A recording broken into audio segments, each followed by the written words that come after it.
ጤና ይስጥልኝ እንዴት አላችሁ? ችቦ የዓለማየሁ ዋሴ እሸቴ መጽሐፍ ላይ አዲሱ መጽሐፍ ላይ አንድ ምሽት ከአንጋፋው የአልጀዚራ ጋዜጠኛ ጋር የሚለውን ልጋብዛችሁ። እንደ ኢትዮጵያውያን አቆጣጠር 2015 መግቢያ ወር ላይ ወደ ኳታርና የተባበሩት አረብ ኤሚሬትስ በመሄድ የአልጀዚራ ቴሌቪዥን ጣቢያንና በዱባይና አቡዳቢ የሚገኙ የሚዲያ ተቋማትን ለመጎብኘትና ልምድ ለመቅሰም ከሚሄዱ ቡድን ጋር አብሮ የመጓዝ ዕድል ገጥሞኝ ነበር። ይህንኑ ጉብኝት ለማመቻቸት ሲባል የምስራቅ አፍሪካ አልጀዚራ ወኪሎች ጋር መመካከር ነበረብን። በዚሁ አጋጣሚ ከአንደኛው የአልጀዚራ አንጋፋ ጋዜጠኛ ጋር አንድ ምሽት አብረን ለራት ማዕድ የመቀመጥ አጋጣሚ ተፈጠረ። ከሌሎች ተጓዥ ወዳጆቼ ጋር ሆነን ራት እየበላን ወግ ተጀመረ። ይህንኑ አንጋፋ ጋዜጠኛ ከመካከላችን ከአንደኛው ጋር ቀደም ብሎ ይተዋወቁና ስለ ጋዜጠኛው ጥልቅ ዕውቀት የተረዳ ነበር። እናም ስሙን ጠርቶ እስኪ እንደው የምስራቅ አፍሪካን በተለይም የአፍሪካ ቀንድን የወቅቱን ፖለቲካዊ ሁኔታ ባጭሩ ንገረን አለው። የአማርኛ ቋንቋ የመናገር ችሎታው ብዙ ባይሆንም እየተኮላተፈም ቢሆን ለመናገር የሚሰስት ሰው አይደለም። ከ40 ዓመታት በላይ በአፍሪካ ቀንድ በጋዜጠኝነት የሠራ በመሆኑ ብዙዎቹን መሪዎች በደንብ የሚያውቃቸው ሲሆን ከአንዳንዶቹ ጋር የቀረበና የተለየ ጓደኝነትን መመስረት የቻለ ሰው ነው። ሥራዬን ስጀምር ለመጀመሪያ ጊዜ ቃለ መጠይቅ ያደረግኩት የቀድሞው የሶማሌን መሪ ዚያድ ባሬን ነበር አለን። ቀደም ሲል የሚያውቀው ወዳጃችን እየቆሰቆሰው ብዙ ጉዳዮችን ተነተነልን። በተለይ እስከ ዛሬ ያልሰማናቸውን ጥልቅ የኢትዮጵያን ፖለቲካዊ ጉዳዮችንና የሥልጣን ሽግግሮችን ምስጢር ራሱ በጋዜጠኝነት የተሳተፈበትን እየጠቀሰ እጃችንን በአፋችን ላይ የሚያስጭኑ አጋጣሚዎችን አጫወተን። በመሃል ያው ወዳጃችን አሁን ያለውን ፖለቲካስ እንዴት ታየዋለህ አለው። ፈገግ ብሎ ትንሽ ሲያስብ ቆየና ለአንድ ወዳጄ ያጫወትኩትን ታሪክ ልንገራችሁ አለና እንደገና አፋችንን አስከፈተን። የቀረበለትን ሩዝ ባትክልት እንደ ነገሩ ቀማመሰና ካምቦ ውሃው ትንሽ ተጎንጭቶ ታሪኩን ያጫወትኩት ለወዳጄ አብደላ ሐምዶክ ነው። አልበሽር እንደተሻረ የሱዳን ጠቅላይ ሚኒስትር የነበረውና በቅርብ ከሥልጣን የወረደው ማለቴ ነው አለና ጠቅላይ ሚኒስትር ከመሆኑ በፊት ካርቱም ውስጥ ተገናኘንና የፖለቲካውን ሁኔታ እንዴት ነው አለኝ። እናም ለሐምዶክ ይህንን ታሪክ ነገርኩት። እኔ የተወለድኩትና የልጅነት ጊዜን ያሳለፍኩት ምጽዋ ከተማ ነበር። ያን ጊዜ ብዙ የሀገሬው ሀብታሞችና የአረብ ባለጸጎች በምጽዋ ከተማ ውስጥ ይኖሩ ነበር። እርግጥ ድሆችና መካከለኛ ገቢ ያላቸውም ይኖሩ ነበር። የእኔ ቤተሰቦች ሀብታም የሚባሉ ነበሩ እና የሀብታም ልጆች መታወቂያና መለያቸው እንደ ልባቸው ጀላቲ መመጥመጥና አይስክሬም መላስ ነበር። ይህ ለልጆች በጣም የሚያስደስትና የሚያስቀና ነበር። እና አንድ የድሃ ልጅ ነበር። አባቱም በተደጋጋሚ ጀላቲ እንዲገዛለት ይወተውት ነበር። አባትየው እንዲህ ያለ ቅንጦት ነገር ለልጁ ለመግዛት አቅም ያለው አልነበረምና የልጁ ጭቅጭቅ ሲበዛበትና ለምንድን ነው የማትገዛልኝ ሲበረታበት ልጄ እኛ ጀላቲ የምንመጠምጠው ገነት ስንገባ ነው፣ እስከዚያ መጠበቅ አለብህ ይለዋል። ታዲያ እነሱ ሁልጊዜ ለምን ይመጠምጣሉ ብሎ ይጠይቃል። የሀብታሞቹን ልጆች ማለቱ ነው። አየህ እነርሱ ገነት ስለማይገቡ መመጥመጥ የሚችሉት እዚሁ ምድር ላይ ብቻ ስለሆነ ነው ይለዋል። ለጊዜው ማስታገስ ቢችልም ልጁ ግን በሌላ ጊዜ ጥያቄውን በሌላ መልክ አቀረበ። አባሽ ምናልባት እኛስ ገነት ባንገባ ጀላቲ ሳልመጠምጥ ልቀር ነው? አየህ የድሃ ተስፋ እንዲሁ ነው አለው። ብቻ ልጁ እንደምንም ይህን ሁሉ ችሎ አደገ። እንዴት እንደሆነ ባይታወቅም ከጎረመሰ በኋላ ከተማዋ ውስጥ የሚገኝ መስጊድ ውስጥ አሰጋጅ ሆነ። በቅልጥፍናውና መስጊድ ውስጥ በሚያደርገው ተግባር ከተማዋ ውስጥ ትልቅ ከሚባሉት ቱጃር ጋር ተዋወቀ። ቱጃሩ ሐጅም በታዛዥነቱ ይወዱታል። የማያልቀው ምኞቱ ገፍቶት የኒህን ቱጃር ሴት ልጅ አፈቀረ። አባቱን ሄደና አባቴ ሆይ የሐጂ ገሌ ልጅ አፍቅሬያታለሁና ለጋብቻ ሄድና ጠይቅልኝ እባክህ ይለዋል። አባቱ ይህን ሲሰማ ደነገጠ። እኔ ሄጄ አልጠየቅም፣ እንኳን እኔ ሄጄ ልጠይቅ ቀርቶ በሆነ አጋጣሚ ሰውየው ከሰሙ እኔን አንተንም ያጠፉናልና ቢጤህን ፈልግ ይለዋል። ልጁ ግን የሚሰማ አልሆነም። አንድ ቀን ሰተት ብሎ ሄዶ የልጅቶን አባት ሐጂ በጥብቅ ፈልጎታለሁ፣ ጉዳዩ ለእርሶ ብለንም እጅግ ጠቃሚ ነገር ነው ማለት። ሀብታሙ ሰውም ይህ ወጣት የሆነ ምስጢር አግኝቶ ነው በድፍረት የጠየቀኝ ይሉና ቤታቸው ይጋብዙታል። ከግብዣው በኋላ ምንድን ነው ጉዳዩ ወጣቱ ይሉታል። ልጆትን በጣም አፍቅሬያታለሁና ለጋብቻ እንዲሰጡኝ። ስለ ቤተሰቡ ሲጠይቁት ቤተሰቦቹ ድሆች እንደሆኑና አባቱንም በስም ጠርቶ ተናገረ። ሀብታሙ ሰውም ለጊዜው ምንም ሳይሉ አባቱን ይዞ በማግስቱ እንዲመጣ ይነግሩታል። ወጣቱም በታላቅ ተስፋ አባቱን ይዞ በማግስቱ ወደ ሀብታሙ የልጅቱ አባት ቤት ይደርሳል። ሰውየው ትናንት ያሳዩትን ትዕግስት ረስተው አራስ ነብር ሆነው 2000 ብር ቆጥረው ለአባቱና ለልጁ ሰጡና ከነገ ጀምሮ ወደምትሄዱበት ሂዱ፣ ከዚህ ከተማ ባያችሁ ድራሻችሁን እንደማጠፋው ቁርጥ መሆኑን እወቁት አሰናበቷቸው። በእርግጥ በወቅቱ 2000 ብር በጣም ብዙ ብር ነበር። አንድ መምህር በወር የሚከፈለው 3 ብር ብቻ ነበርና። ነገር ግን ሀብታሙ ሰው ልጃቸውን አንድ መናጢ ድሃ አፈቀራት ተብሎ መወራቱ በራሱ እንደ ትልቅ ውርደት ስለቆጠሩት ከአካባቢው በፍጥነት እንዲሰወሩላቸው ነበር። የወጣቱ አባት ጊዜ አላጠፋም። በማግስቱ ከ2000 ብር የሚደርሰውን 1000 ብር ተቀብሎ ወደ ሳውዲ አረቢያ ተሰደደ። ሞገደኛው ወጣት ግን የሚመጣውን አያለሁ ብሎ 1000 ብር ይዞ ምጽዋ ከተማ ይንጎራደድ ጀመር። በአንደኛው ቀን የሱ ቢጤ ጓደኞች ለሆኑት ያጋጠመውን ዘርዝሮ ይነግራቸዋል። ጓደኞቹም ይሄ ቀላል ዘዴ ነው አሉና አንድ የታወቀ ጠንቋይ አለ፣ ከእርሱ ጋር እንወስድሃለን። በድግምት ያፈቀርካት ልጅ በአንተ ዙሪያ እየተሽከረከረች ብን ብላ እንድትወድህ ማድረግ ይቻላል። እርሷ ከወደደች ደግሞ አባቷ ምን ማድረግ ይችላሉ? ሳይወዱ በግድ ይድሩልሃል ይሉታል። በዚህ ምክር በእጅጉ ተደስቶ ወደ ተባለው ጠንቋይ ኬዶ ጉዳዩን በዝርዝር ያስረዳል። ጠንቋዩም ልጅቷ እንድታፈቅረው ማድረግ እንደሚችልና ለአገልግሎቱም 100 ብር እንዲከፍለው ይጠይቀዋል። ወጣቱ ሳቅማማ 100 ብሩን አውጥቶ ይከፍላል። ጠንቋዩ ክፍያውን ከተቀበለ በኋላ ልጅቱን እንድታፈቅረው የሚያደርገው ጂኒ እንደሆነ እርሱም የሚያደርገው ጂኒውን መጥራትና ሥራውን ሲጨርስ ማሰናበት እንዴት እንደሚቻል ማስተማር መሆኑን ይነግረዋል። ለዚህም ጂኒውን እንዴት መጥራት እንደሚቻል ለመማር 1 ሳምንት፣ ጂኒው ሥራውን ሰርቶ ሲያበቃ ለማሰናበት ደግሞ ሌላ 1 ሳምንት፣ በጠቅላላ 2 ሳምንት በትዕግሥት ከእርሱ ዘንድ መማር እንዳለበት ያስገነዝበዋል። ወጣቱ በዚህ ተስማምቶ ትምህርቱን ጀመረና በመጀመሪያው ሳምንት ጂኒውን መጥራት፣ መሳብ በአግባቡ ተማረ። ይሁን እንጂ ልጅቱን በፍቅር አማሎ በእጁ ለማስገባት ከመጓጓቱ የተነሳ የማሰናበቻውን ትምህርት ሳይማር ቀሪውን ትምህርት አቋርጦ ጂኒውን ጠራና መጣ። ጂኒውም በትእዛዙ መሠረት ፈጸመ። ልጅቱ ወደ እርሱ መጣች። ነገር ግን ማሰናበቻውን ስላልተማረ የጠራውን ጂኒ በምን ያሰናብተው? ልጁ አበደ። በምጽዋ ከተማ ለብዙ ጊዜ እብድ ሆኖ ተጎሳቁሎ ኖረ። እናም አፍሪካ ውስጥ ይሄ እንዳይሆን እፈራለሁ። መሪዎች ጂኒውን ስለ መሳብ እንጂ ስለ ማሰናበቻው የተዘጋጁ አይደሉም አለ። ደርሶ ግንፍል ይላል የጣድኩት ጀበና፣ ምን አደርገዋለሁ አልሰከነምና።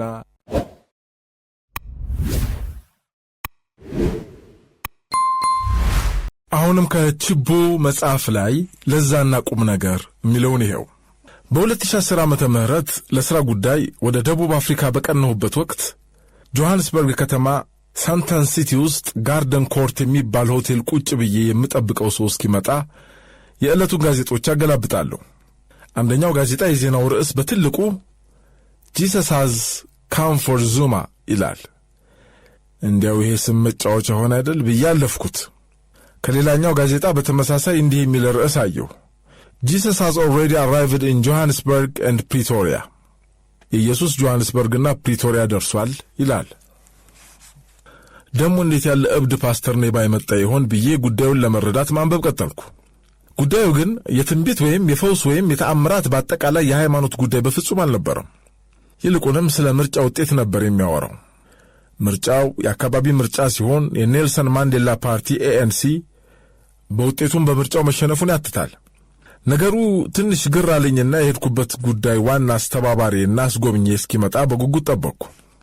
ዋና አስተባባሪና አስጎብኚ ነጭ ደቡብ አፍሪካዊ ሆኖ በሙያው ጠበቃ ሲሆን የራሱ የቢዝነስ ሕግ አማካሪ ድርጅት ባለቤትና ስለ ደቡብ አፍሪካ ፖለቲካ የተሟላ ዕውቀት ያለው ሰው ነው።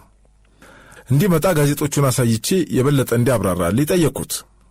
ከት ብሎ ሳቀና ወደ መኪናው እንሂድና እየተጓዝን እነግርሃለሁ፣ እንደው ለረዥሙ መንገዳችን የሚሆን ርዕስ አገኘው አለ። ይህ ነጭ ደቡብ አፍሪካዊ ወዳጄ ጨዋታ አዋቂ ነው። በአንድ ወቅት ባህር ዳር መጥቶ በጣና ሐይቅ ካሉ ገዳማት መካከል ክብራን ገብርኤልን እንዲጎበኝ ወስጄው ነበር። ገዳሙ ውስጥ የቤተ ክርስቲያኑን አሰራር፣ ስነ ስዕሎቹን፣ ሥርዓቱን፣ ታሪኩን እየነገርኩት በአድናቆት ሲከታተል የቆየና ከዚያም ሙዚየሙን ለማየት ሄድን። ሙዚየሙን አንድ ቀጭን አካላዊ ቁመናቸው የኮሰመነ መነኩሴ ከአንገታቸው ያለውን ቁልፍ አወጡና በሩን ከፍተው ገባን። ውስጥ የተደረደሩትን ቅርሶች አንድ በአንድ እየገለጹ እኔም እያስተረጎምኩ ሲከታተል ቆየ። የወርቅ መስቀሎች፣ አክሊሎች፣ ጽዋዎች፣ ልዩ ልዩ ጥንታዊ አልባሳት፣ ጥንታዊ የብራና መጻሕፍት፣ በአጠቃላይ በዋጋ ሊተመኑ የማይችሉ ውድ ቅርሶች በአንድ ደሴት ላይ በአንድ ኮስማና መናኝ እየተጠበቁ ዘመናትን አልፈው መቆየታቸው ገርሞት እንዲህ አለኝ። ከቅርሶቹ ውድነት፣ ጥንታዊነትና ታሪካዊነት በላይ ያስደነቀኝ እንዲህ ባለ ሁኔታ ዘመንን ተሻግረው መቆየታቸው ነው አለኝ። እንዴት?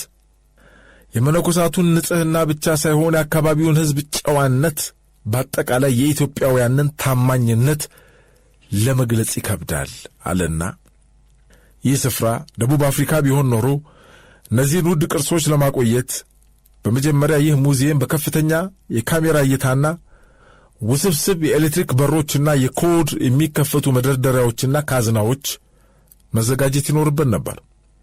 ከዛም የገዳሙ ደሴት በከፍተኛ ብረት በጥብቅ መታጠር ይኖርበታል። ከዛም እንዳለ ሐይቁ መታጠር ይኖርበት ነበር ሲል ተሳሳቀን። ተያይዘን ወደ መኪናው አመራንና የሳንተን ሲቲን የተጨናነቀ ትራፊክ አልፈን አውራ መንገድ ስንገባ አሁንም ሳቀና ምን መሰለ፣ ጃኮብ ዙማ የኤንሲን መሪነት ከተረከበ በኋላ ከተለያዩ ስፍራዎች ለደጋፊዎች ኤኤንሲ ዊል ሩል አንቲል ጂሰስ ካም ባክ፣ ኤኤንሲ ከስልጣን የሚወርደው ኢየሱስ ክርስቶስ ተመልሶ ሲመጣ ብቻ ነው የሚል ንግግር በተደጋጋሚ አድርጓል። በእርግጥ የእርሱ ንግግር ከዚያም ሰፋ ያለ ሃይማኖታዊ ይዘት ያለው ነው። ነገሩ በጣም ስለገረመኝ ዘርዘር አድርጎ እንዲነግረኝ ወተወትኩት። ዙማ እኮ የማይሉ የለም አለና አንዳንድ ተቾች የዙማ ነገረ መለኮት የሚሉት ንግግር አለ። የዙማ ነገረ መለኮት እንዲህ ነው። እግዚአብሔር በመጀመሪያ ደቡብ አፍሪካ ላይ ገነትን ፈጠረ። ከዚያም ኡቡንቱን እንዲኖርበት አስገባው። በሰላም ሲኖር ሳለ ሰይጣን በኢምፔሪያሊስቶች አድሮ በደቡብ አፍሪካ ገባ። ከዚያ በኋላ ዘረኝነት ሰፈነ፣ ሰላም ጠፋ፣ የጥቁሮች ፍዳ ነገሰ።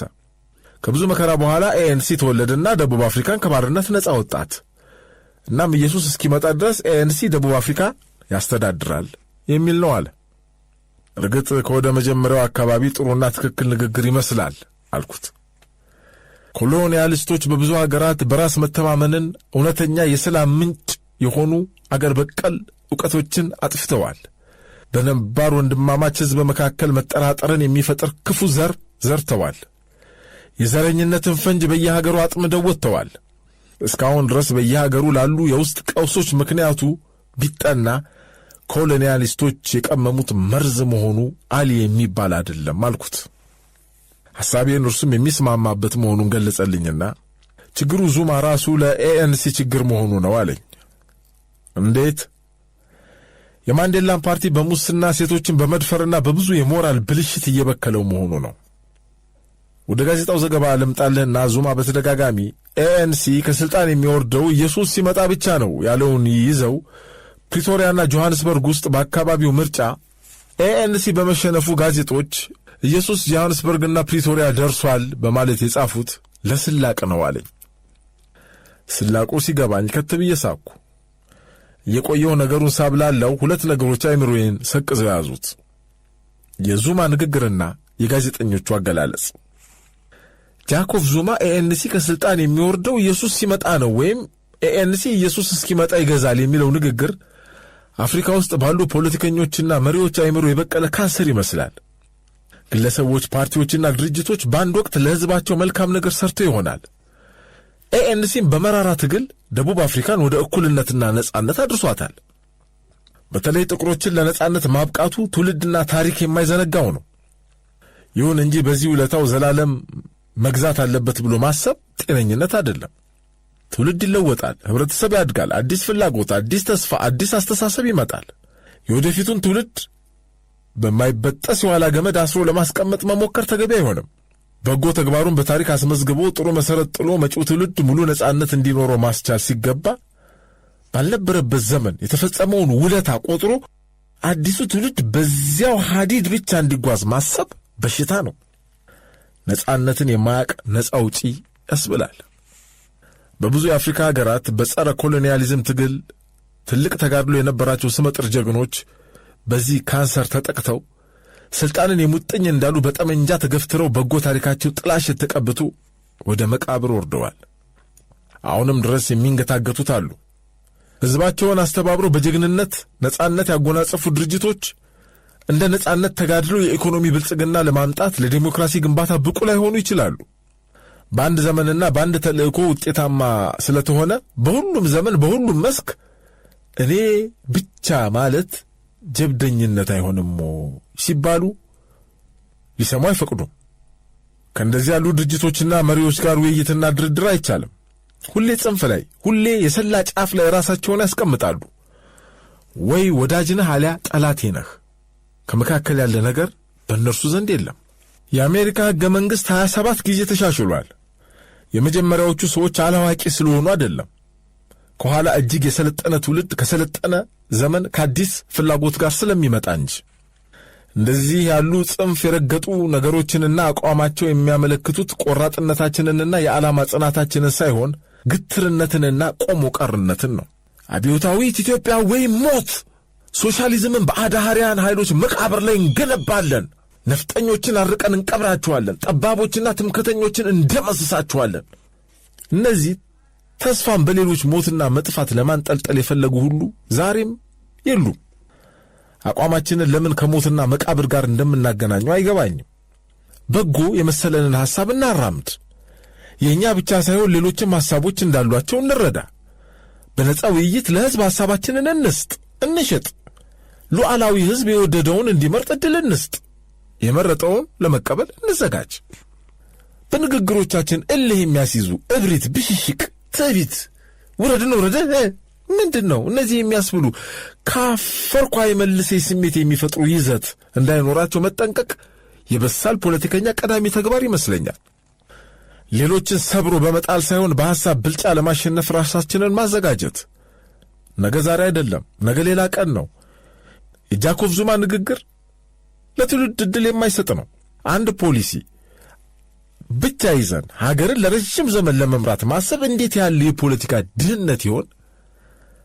አፍሪካ ከዚህ አዙሪት መውጣት አለባት። ቀኑ ይናፍቀናል። ለማንኛውም ኢየሱስ ክርስቶስ ተመልሶ እስኪመጣ እንዲኖሩ የምንፈልጋቸው የቢዝነስ፣ የምርምር፣ የእውቀት ተቋማትን፣ ሥርዓተ መንግሥትን እንዲሁም የሥነ ጥበብ ማዕከላትን እንጂ የፖለቲካ ድርጅቶችን አይደለም። ይህንን በማሰላሰል የጨፈገገው ስሜቴ በሌላ በኩል በጆሐንስበርግ ጋዜጦች ያገላለጽ ብስለትና ለበጣ እንደገና ፈካ አለ። የመገናኛ ብዙሃን ዜጎችን ከቁጡነትና ብስጩነት ይልቅ በበጎነትና በረጋ ስሜት ሐሳብን መግለጽ የሚያለማምዱ መካሪ፣ ነጋሪና አስተማሪ እንዲሆኑ ይጠበቃል። የጋዜጦች የቴሌቪዥንና የሬዲዮ ፕሮግራሞች ከስማቸው መጠሪያ ጀምሮ እስከ ዜና ርዕስታቸው ድረስ ውጥረትን የማይፈጥሩ መሆን ይኖርባቸዋል። በተለይ የሀገር ውስጥ መገናኛ ብዙሃን ኤኤንሲ በምርጫው ተፈጠፈጠ፣ ተዘረረ፣ ተገረሰሰ አያስፈልግም። እንዲህ ከማለት ይልቅ በመሪው ንግግር ድክመት ለዛና ቁም ነገር ያለው አገላለጽ መጠቀማቸው የአእምሮ ምጥቀት ነው። በሀገራችን የጋዜጦችና የራዲዮ ፕሮግራሞች ስሞች አልፎ አልፎ አስፈሪና አስበርጋጊ ሲሆኑ አይተናል። ሰይፈ ነበልባል፣ ሳተናው፣ ፖሊስና እርምጃው የሚሉ ስሞች በአንባቢ ዘንድ ምን ስሜት ሊፈጥሩ እንደሚችሉ ታስቦ እንደሆነ እስካሁን አልገባኝም። አሁን በኤሌክትሮኒክስ ሚዲያ የዜና መግለጫ ቃላት አስፈሪ ወደ መሆን ተሸጋግረዋል። አቶ ከሌ ዝምታቸውን ሰበሩ፣ አቶ አንቶኒ ተዘረፉ፣ ወይዘሮ ገሊት ጉዱን አፈነዱት፣ ዶክተር እንተኔ ጉዳዩን አፈጠረጡት። ዛሬ ከወደ ቤተ መንግሥት ብዙ ጉድ ተሰማ። ምንድን ነው? ምን የሚሉት አንኳር ቃላት ነው? ሰበሩ፣ ዘረፉት፣ አፈነዱ፣ አፈረጡት የሚሉት ቃላት ሽብር ከሚፈጸምባቸው የቃላት ቦምቦች ውስጥ ዋና ዋናዎቹ ናቸው። ቴሮሪዝም አንዱ ትርጉሙ በህብረተሰብ ውስጥ ፍርሃትና የሥነ ልቦና ጭንቀት መፍጠር ነው ይባላል። ሰው እንዴት የገዛ ሀገሩንና ወገኑን ያሸብራል? ልጆች ባናሳድግ ታናናሽ እህትና ወንድም የለንም እንዴ? ወይስ ሌላ ትርፍ ሀገርና ሕዝብ አለን? ጎበዝ። ለማንኛውም ከደቡብ አፍሪካ ፖለቲካ ለጊዜው የምንማረው ባይኖርም ከሚዲያዎቹ በተለይ ከጋዜጦቹ ግን መማር ያለብን ይመስለኛል።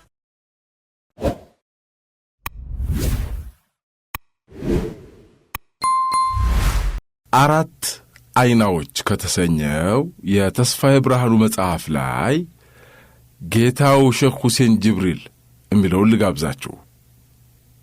የጌታው ሼክ ሁሴን ጅብሪል ወላጅ አባት ሼህ ጅብሪል የጌቶቹ የገታው ጌታ የሐጂ ቡሽራ ሙሪድ ነበሩ። ለ30 ዓመታት የቂን ብለው ጀበና ጨብጠው አገልግለዋል። የዱዓው ዋንጫ ሞልቶ ሲትረፈረፍ በአንደኛው ቀን ጌታው ሐጂ ቡሽራ ሼህ ጅብሪልን ጅብሪል ይሏቸዋል። የገታው ጌታ በረካ ሊሰጧቸው ለበይክ ይላሉ። ጅብሪል ከአላህ የተሰጠህን በረካ እንካ ተቀበል መርሃባ ብለው እንዳጎበደዱ አሜን ይላሉ ጅብሪል ተንበርክከው። አዎ ያለፈውንም እኛም ላይ ያለውንም እስከ ቂያማ ቀን የሚሰራውን የሚፈጸመውን ቀድሞ የሚናገር የሚተነብይ አራት አይን ያለው ልጅ ካላህ ተሰጥቷል ብለው ይመርቋቸዋል። የነቢ ያለህ በምን ቅዋዬ ይችላልሁ እንዲህ ያለውን ሸክም ጌቶች ይላሉ ጅብሪል እንደተንበረከኩ። አረ ላላህ ብለው አልችለውም፣ ባይሆን በዓሊም የደቀቀ በእውቀቱ የዘለቀ ይሆንልኝ። አሪፎችንና ደጋጎችን የተጠጋ የሚያገኘው ትርፍ ይኸው ነውና የሸረፈ ልጅ ከዓለሙ ጌታ አዞልሃል። እኛ የእርሱን ፈቃድ የመሻር ቅዋ የለንምና ተቀበል ይሏቸዋል። መርሃባ ተቀብያለሁ ብለው ጫማቸው ላይ ይደፋሉ ጅብሪል። አዎ አገርህ ወራይ መኖ ሄድና ጎጆ ወጣ፣ መቀመጫህን ኮሬብ ላይ አድርግ። ራስ አሊ ጎጆ መቀለሻ የሚሆን መሬት ይሰጣልና ጎጆን እንደቀለስኩ ውለህ ሳታድር ኒካሳር። በሁሉም ነገርኛ በዱዓ እናገዛለን በማለት መርቅ ያሰናብቷቸዋል። ጅብሪል በታዘዙትና በተመሩት መሰረት ወራይ መኖ ይገባሉ። ኮሬብ ላይ ጎጆአቸውን ይቀልሳሉ፣ ትዳር ይመሰርታሉ። በ1811 ዓመተ ምህረት ሼህ ሁሴን ጅብሪል ይወለዳሉ። ሼህ ሁሴን ጅብሪል እንደ ማንኛውም ልጅ አፈር ፈጭተው ውሃ ተራጭተው ከኩዮቻቸው ጋር ተደባድበው ቦርቀው ያደጉ አልነበሩም። የልጅ ወግ አልደረሳቸውም፣ አልተማሩም። እንዲያው የረጉ እንዲያው ይሰከኑ ነበሩ። እንዲህ ሆነው 7ኛ ዓመት ዕድሜያቸውን ሲይዙ ትንቢት የመናገር ጸጋ ይላበሳሉ። ይህ ታላቅ የስጦታ ጸጋ ከዚያ ዘመን በፊትም ሆነ በኋላ በልጅ ላይ ታይቶም ተሰምቶም ስለማይታወቅ የአካባቢው ሰው ሁኔታውን የአንድ ሰሞን መነጋገሪያ ከማድረግ በስተቀር ከቁብጥፎ የፈጣሪ ችሮታ መሆኑን አልተረዳውም። እንዲያውም እናውቃለን የሚሉ ታላላቆች ሕፃን ሁሴን ጅብሪልን ማስተዋል የተለየው ነፈዝ አድርገው ቆጥረዋቸዋል። እስከ ቂያማ ቀን ድረስ ቃፍ እስከ ቃፍ የሚሆነውን ሁሉ ለማየት የሚያስችል የማዕና መነጥር ከፈጣሪ እንደተሰጣቸው ያስተዋለ ከአባታቸው በቀር ማንም የለ። ቀን እየገፋ ሲሄድ የሼክ ሁሴን ጅብሪል አራት አይና መሆን በከፊል ተቀባይነት ያገኛል። እኔ ምን ላድርግ ታዲያ መንፈሱ እኮ ነው ይህን በል የሚለኝ ይሉ ነበር ይባላል። ቢሩስ፣ እፍሬት፣ ሺሩ፣ ጦያር የሚባሉ መናፍስት በገሃድ እየቀረቧቸው የመጪውን ዘመን ሁኔታ እንዲህ ነው እያሉ ሹክ ይሏቸው እንደነበር በእርሳቸው አንደበት ተነግሯል። በሁሴን ጅብሪል የልጅነት ከራማ ዘመን ጌታው ያህያ የሚባሉ የነጠሩ ወልይ እዚያው ወረህመን ውስጥ ይኖሩ ነበር። ያህያ ለሁሴን ጅብሪል አጎት ናቸው። ሁሴን አብዛኛው የልጅነት ጊዜያቸውን ያሳለፉት ከአጎታቸው ጋር ነበር። እርሳቸውን በመላላክ ወጣ ሲሉ በመከተል እንደ ቤተሰብ ሳይሆን እንዳሽከር ያገለግሏቸው ነበር። ከዕለታት አንድ ቀን ጌታው ያህያ ራቅ ወዳለ መንደር ታዚያ ሊደርሱ በቅሎ ያስጭኑና ሁሴንን አስከትለው ይሄዳሉ። ከበቅሎ ወርደው ለቅሶ ቤት እንደገቡ ድንገተኛ ዝናብ ይዘንባል። የግላሱ በዝናብ መደብደብና መርጠብ ያሳሰባቸው ወጣት ሁሴን ጅብሪል በእጅ ጠባባቸው ላይ ያጣፉትን ወይም የደረቡትን እጥፍ ኩታ ያጣጥፉና ኮርቻውን ያለብሳሉ። እንዲያሆኑ ዝናቡ ያባራል። ኮርቻውን በዝናቡ ከመራስ ይድናል። ጌታው ያህያ ከለቅሶ ቤት ወጥተው በቅሏቸው ላይ ሊቀመጡ ሲሉ ኮርቻው አለመርጠቡን ያስተውላሉ። ነገሩ ግራ ያጋባቸዋል። ሁሴን ብለው ይጣራሉ። ለበይክ ይላሉ ሁሴን በነቃ ስሜት። ዝናብ ጥሎ አልነበረም እንዴ? አዎ ጥሏል። ኮርቻው አራሰምሳ ዛዲያ ድራቤን አልብሼው ነው ግላሱ ከሚረጥብዬ በነጠላ ይከልየው። አጃኢብ ይላሉ በመደነቅ። አሁን እኛውን ሰው አድርገህ በል እንግዲህ ደጋጎቹ ልብስ ይሆኑህ። አሜን ይላሉ ሁሴን። አዎ የጌታ የሐጂ ቡሽራ መሐባ መጀን የራሴ መሳፍንቱ የሴት ይወንዱን የሚሄደውን የሚመጣውን እስከ ቂያማ ድረስ ያለውን ፈርደ የምታልፍበት ደጋይን ደግ ሙጃዛ ተናግሬ የማታፍርበት ደግ ምላስ ካለ አሰጥቻለሁ። አሜን ብለው ይቀበላሉ። ሁሴን እርካብ የተረገጠውን የጌታ ያህያን ጫማ ይሰማሉ። ከዚያ ወዲያ ወጣት ሁሴን ጅብሪል በትንሽ በትልቁ ከበሬታ አግኝተውና ሸህ ተብለው የፈጣሪያቸው ወዳጅ መሆናቸውን የሚያረጋግጠውን ትንቢት መናገር ቀጠሉ። ሼህ ሁሴን ጅብሪል የኖሩበት ዘመን ዳግማዊ አጤ ቴዎድሮስና የታወቁት የሃይማኖት ሊቅ መምህር አካል ወልድ በሕይወት የነበሩበት ዘመን ስለነበር በእነርሱም ዘንድ ዕውቅናና ከበሬታን ማግኘታቸው ተረጋግጧል። በተለይ ከሊቁ ከመምህር አካል ወልድ ጋር የነበራቸው ወዳጅነት የጠበቀ እንደነበር ይታወቃል። በሃይማኖት ጉዳይ ላይ በመካከላቸው በሚነሳ ውይይት ሁለቱም ታላላቆች በፈጣሪ የበላይነት ላይ አንድ አይነት አቋም እንደነበራቸውና የሰው ዕውቀት መገለጫ መነሻና መድረሻው አንድ ፈጣሪ ብቻ በመሆን ላይ ስምምነትና ከፍተኛ መግባባት እንደነበራቸው ከታሪካቸው መረዳት ይቻላል። አንድ እርድ እንደ ሃይማኖታቸው ባርከው በአንድ ማዕድ መቁረሳቸውም በአድናቆት ይጠቀሳል። ሁለቱ ታላላቆች ይህንን ታላቅ ተግባር ሲፈጽሙ ዳግማዊ አጼ ቴዎድሮስ በተገኙበት ስለነበር አጤው በከፍተኛ መደነቅ አክብሮታቸውን እንደገለጡላቸው ይነገራል። በዚሁ ወቅት ለአጤ ቴዎድሮስ እንዲህ ብለው ትንቢት ነግረዋቸዋል ይባላል። እንግዲህ የወንድነቱን ሱሪ እንደ ታጠካት የምትቀበር አንተ ነህ። ካሁን በኋላ ይህች አፈር ወንድ አታበቅልም። እስከ ዓለም ዘለዓለሙ ስም ሲጠራ መመሪያ ሆኖ ይኖራል። ነፍስ ለጀነት ትሆናለች። የዕድሜህ ቁጢት ሰልስላለች፣ ዋንጫዋ ሞልታለች። የቀረህ 1 ወር ከ17 ቀን ነው። የእኛን ፍርድ በቀለም አስፈርና መቅደላ ኑረው። በኖም ተባኑም ቢሆን ቀሪው ትውልድ ያለፈውንና ሀቹን ይመለከትበታል እንዳሏቸውና ትንቢታቸውን በብራና ላይ እንዲጻፍ ማድረጋቸው በእርግጠኝነት ይነገራል።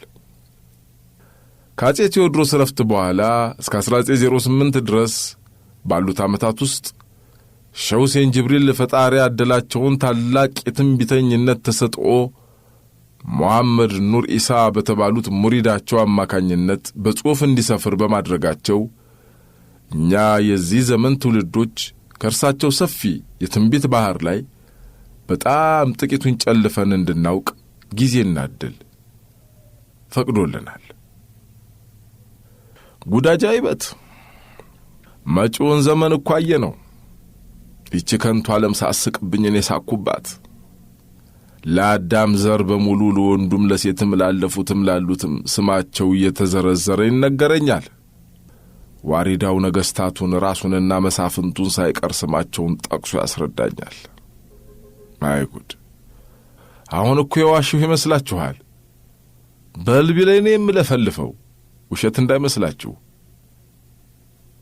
አላህ ይሁንልህ መንደር ቃልቻ፣ አቦ እንቆቆ ስልቻ አድርገንሃል። ከቤት ሳትወጣ ሴቶን እንደሚያዋርድ ሁን። በልታ ትጥገብ። እናንተ አበሻውሊያዎች አላህ ያሳያችሁ።